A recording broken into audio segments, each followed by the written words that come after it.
บายดีทุกคนเนาะมันดีอยู่กับบอสุกอีกบอสุกก็สิพามายามเบ็ดนี่เนาะมันรุ่นน้ำกันแล้วมันที่นานเลยเนาะมารุ่นน้ำกันติดต่อ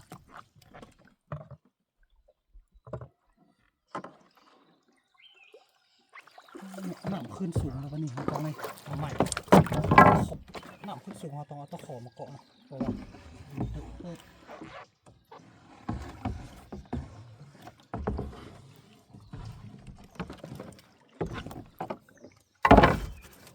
มาลุ่นมึงไปทางเนาะมันสิหมานมั้ง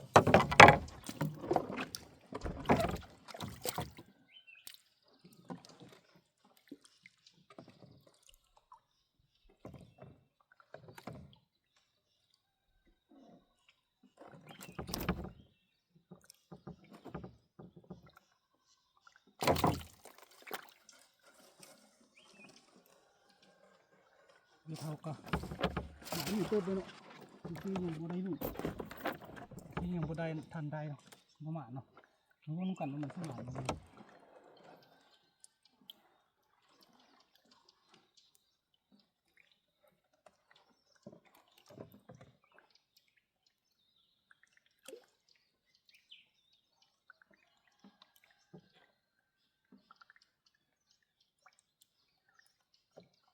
ยาเนาะตีกับพี่น้องมันไปเนี่ยเป็นปลาขาวเนี่ยมาเนาะใส่งานเนาะดูปลากดเนาะปลาขาวมาเนี่ยมาลูกเนาะไปไหนพี่น้อง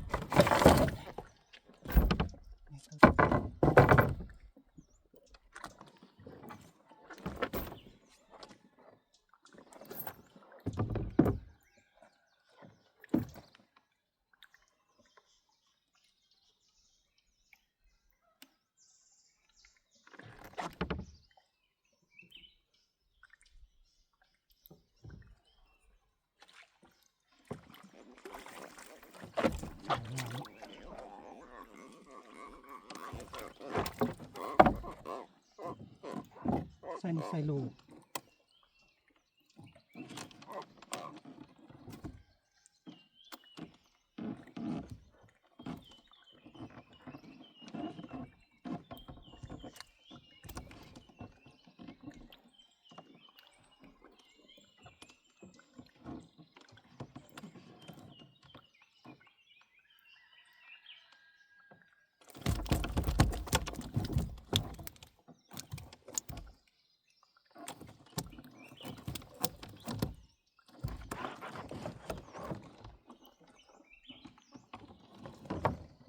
ใส่หลัว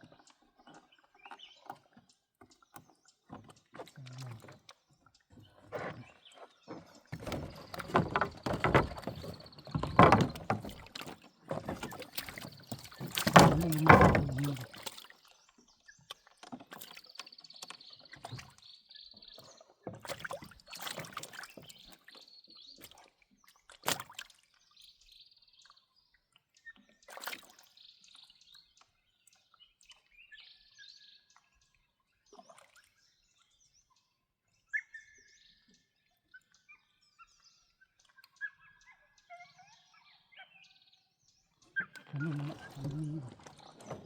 ที่จะซุนทางนี้เบิ้งเหลวหนักมันจะไล่นี่เหลวหนักมันนี่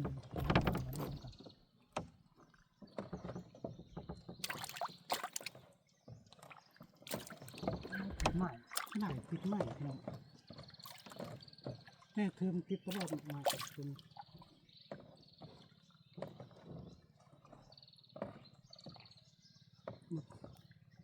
ปกติใหม่แถวนี้เนาะมาตรงนี้น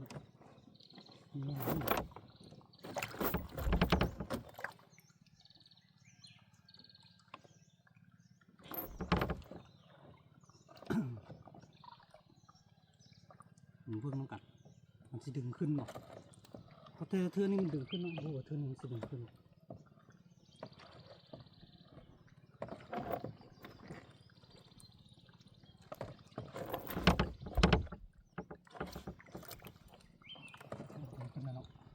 บีบให้มันดึงขึ้นเนาะติดกันของวนเนาะ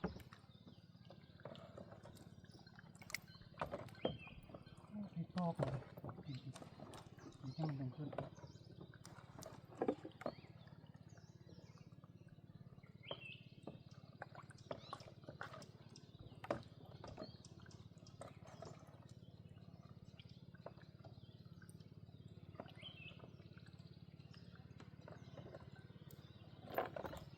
ซึ่งหินเนาะตัวหินมันน้อยกว่าหมายเกาะหมายเราหินมันดูออกมา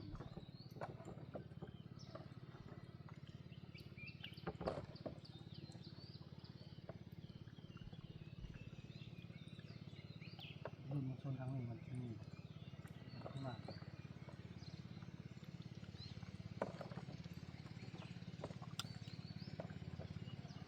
เกาะใหม่ขนาดนี้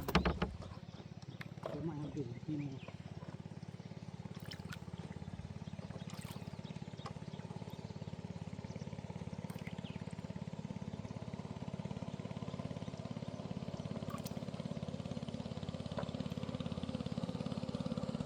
ใหม่ขนาดทางม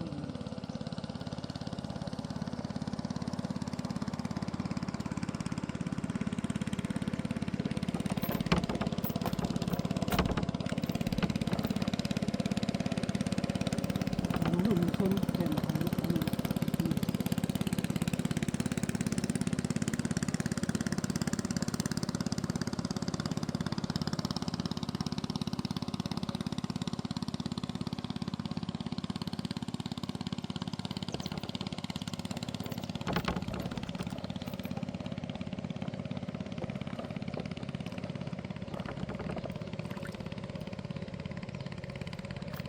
คลองนี้ว่าเป็นหลวงเป็นไม้เป็นเสามันมีโอกาสทึกตายน้อยปานใดนะเพราะว่าเขามาใส่ลงไม้ปกติเขาจะใส่ลงไม้นี่คือว่ามักติดเนาะคือว่าผู้ว่านี่มันติดกับรวมกัน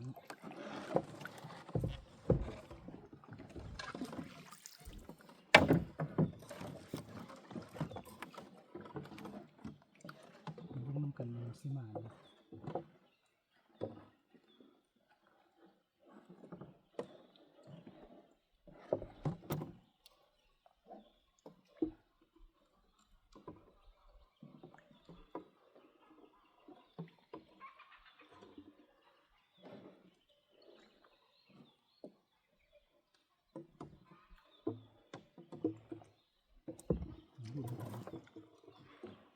ติดไม้รวมกันเอาที่ดึงขึ้นลง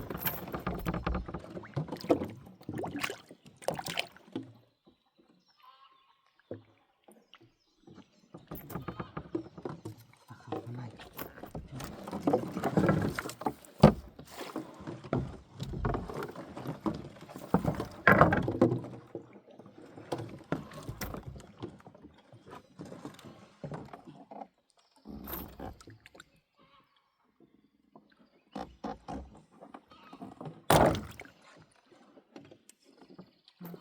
ปัจจุบันเนาะ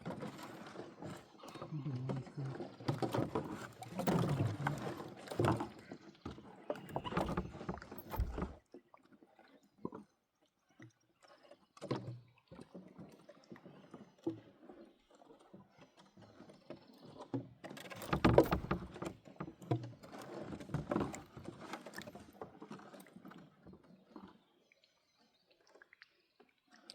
รุ่นมุกซุนของนั้นมันเท่า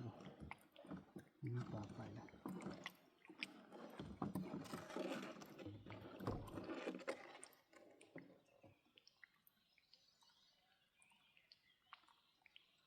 เที่ยวนี้เนาะตะกี้ถ้าเป็นแนวน้ำเก้านี่ถือว่าเป็นแกงเนาะเป็นห้าเป็นแกงเนาะมีป่าหลายเนาะคือว่าเราใส่ตรงนี้มันหยุ่นมาเท่านี้มันซี่ป่าถึงหลังหมดเลย เ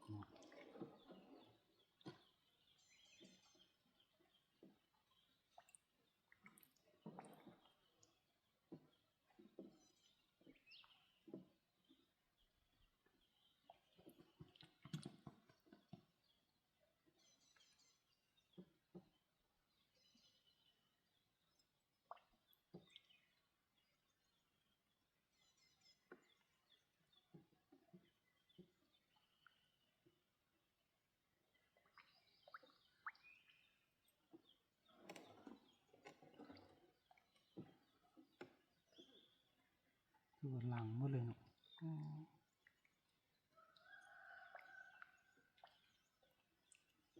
เราใส่หินหลัง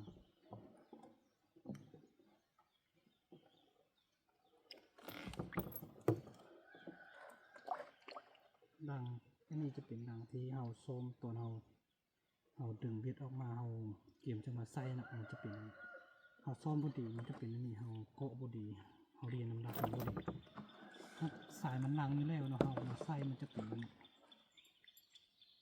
เฮาต้องพยายามมันตอนเฮาทักตอนทำอิฐเนี่ยตอนเฮาเกาะเบ็ดใส่อันใส่โหงใส่เพียงเนาะมันจังสิบ่เป็นครับก็ดีๆมันจะบ่เป็นเนาะแต่สนานนี้บ่สุกบ่ได้เกาะเนาะมันจะที่เกาะบ่ทำอิฐเดี๋ยวบ่สุกสิยะถ้าว่าง่ายเนาะบ่สุกสิเอาเรือล้างเรือลากแก้ออกมันก็โอกาสนักขึ้นเนาะนี่ถ้าเฮาอยากเป็นง่ายอีกจุดนึงไปใส่จุดนึงเฮาต้องเลยใส่กระตุกนี่เฮ็ดเป็นอ้อมมันหรือว่าเป็นตัวท่วงให้มันจุ่มเนาะน้ำมันต้อง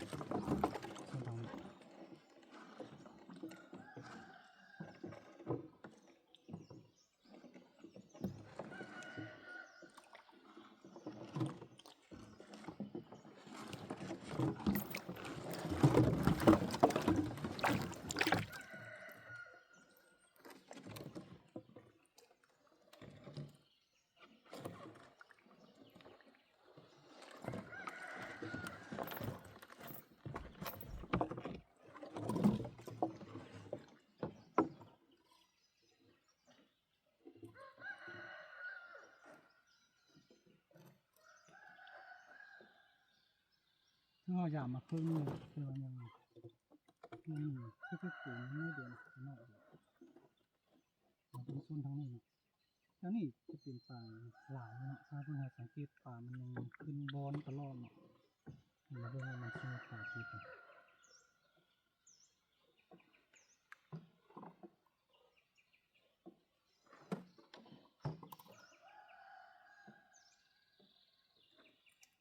มีการปรับตัวด้วยเนาะถ้ามีป่าในเฮาดึงแล้วมีมามีการปรับตัวด้วยเนาะ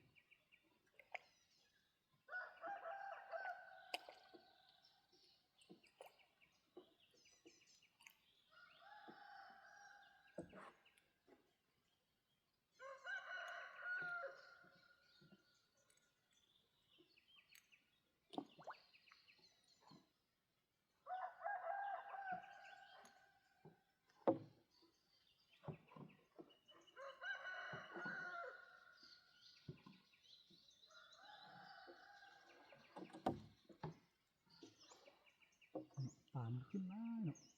ขึ้นบ้านใดที่เราจะทำบันทึกเวียดเนาะมันจะมาทึกเวียดเขาจะปลูกเรามันเนาะมาให้เราได้รุ่น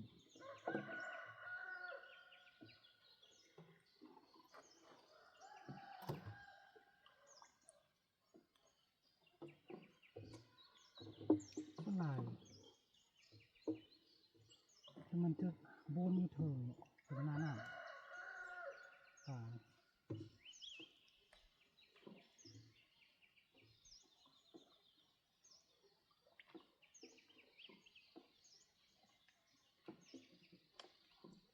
เบ็ดแนวสนาวใส่เป็นจำพื้นเลยใส่หินท่วงลงจำพื้นมันจะเป็นสาเหตุหนึ่งที่มันบุคคลละทึกจะป่าถ้าเป็นป่าขาวมันจะบุคคลมักทึกมันไหน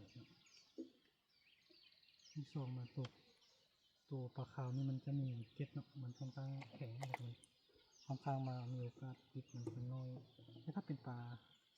หนังปลาพดปลาหนังที่มันสามารถติดง่ายนี่โอเคเนาะมันจะมีโอกาสติดหลายคนคือว่าหมดแล้วเนาะปลาขึ้น